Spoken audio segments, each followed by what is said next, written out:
Assalamualaikum warahmatullahi wabarakatuh. Pada hari ini kita akan belajar mata pelajaran prakarya bab 1, materinya tentang kerajinan serat.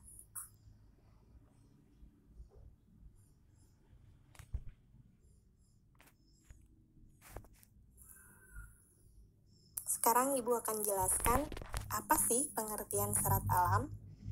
Nah, serat alam ini merupakan bahan baku yang digunakan dalam pembuatan benang dan kain. Tapi pasti kalian juga sering mendengarkan, misalnya kalian harus banyak makan buah-buahan dan sayuran.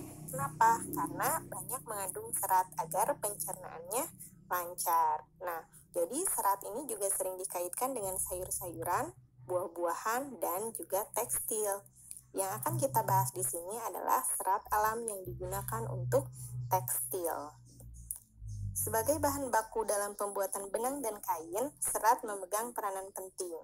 Sifat serat akan mempengaruhi sifat benang atau kain yang dihasilkan. Nah, misalnya kalian akan menjahit baju. Pasti sebelum menjahit kalian pilih-pilih dulu bahan yang enak dipakai itu yang mana.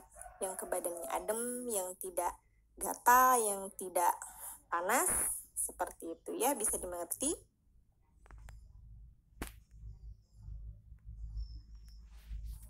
Jenis-jenis serat alam.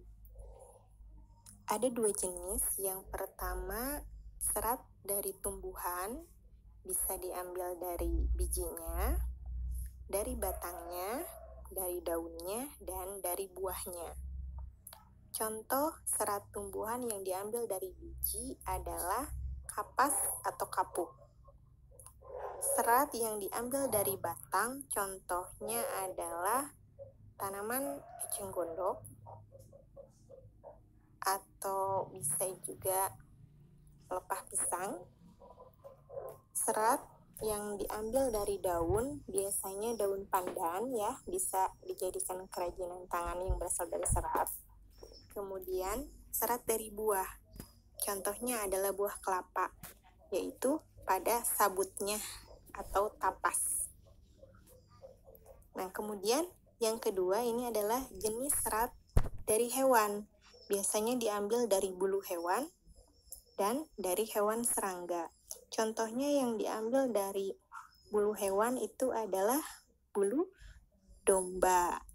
Kemudian dari hewan serangga itu misalnya kain sutra, itu berasal dari larva ulat sutra yang biasanya dijadikan kepompong. Nah, ini contoh gambar dari tanaman kapas. Kok beda ya Bu sama pohon kapuk? Kan di kita pohon kapuk itu tinggi, pohon randu ya, batangnya banyak, memiliki duri yang besar. Nah, ternyata beda ya, pohon kapuk dengan kapas itu berbeda. Nah, pohon kapas yang digambar ini semacam tanaman perdu ya, jadi nggak terlalu tinggi dan batangnya tidak besar, tidak terlalu keras. Nah, bentuk bunganya seperti itu.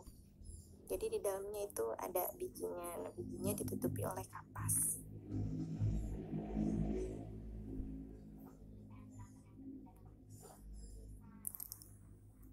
Nah, yang ini contoh gambar dari kepompong yang berasal atau dihasilkan oleh ulat sutra. Nah, yang warna putih seperti kapas itu yang dibuat menjadi benang, kemudian menjadi kain sutra. Ulatnya memang seperti itu ya, besar. Nah, warnanya putih. Kalau lihat gambar itu, Ibu jadi ingat lagu Persahabatan bagai kepompong, mengubah ulat menjadi kupu-kupu. Ada yang tahu nggak lagu itu?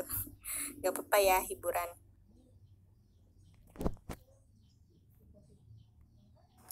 Nah, setelah kita tahu jenis-jenis dari serat alam, sekarang kita bahas bagaimana sih cara mengolah bahan serat.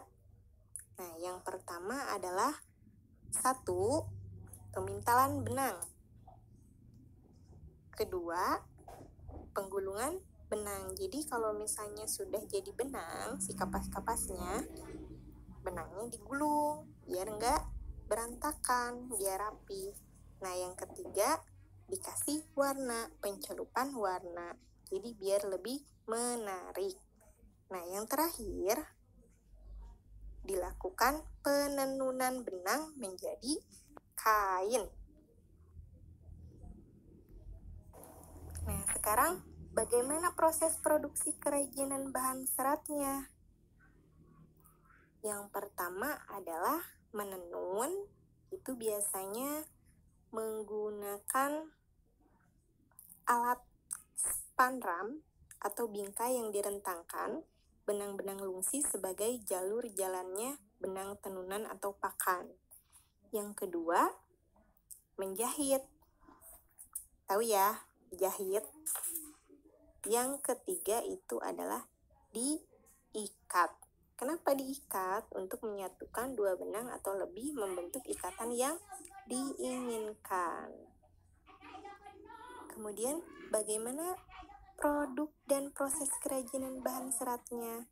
Nah, yang pertama adalah kegunaannya harus diperhatikan ya. Jadi, benda kerajinan harus mengutamakan nilai praktis, mudah digunakan. Kemudian yang kedua, kenyamanan.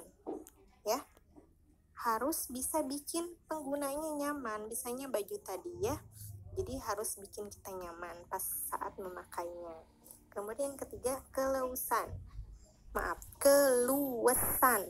fleksibel, tuh ya. Kemudian yang keempat, keamanan. Jadi jangan sampai misalnya kita memakai sesuatu malah mencelakakan diri kita. Nah, yang kelima, harus memiliki estetik, keindahan agar mudah dipandang dan nanti akan memberikan nilai plus kepada pemakainya. Misalnya jadi tambah keren, tambah cantik, tambah ganteng, gitu ya. Oke, akhirnya kita sudah selesai mempelajari bab 1.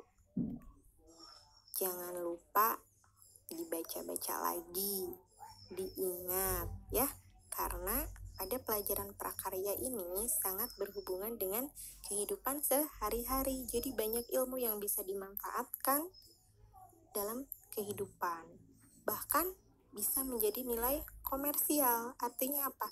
Jika kamu bisa membuat hasil karya dari kerajinan serat ini, maka akan menghasilkan uang. Ya, siapa yang tidak suka uang ya?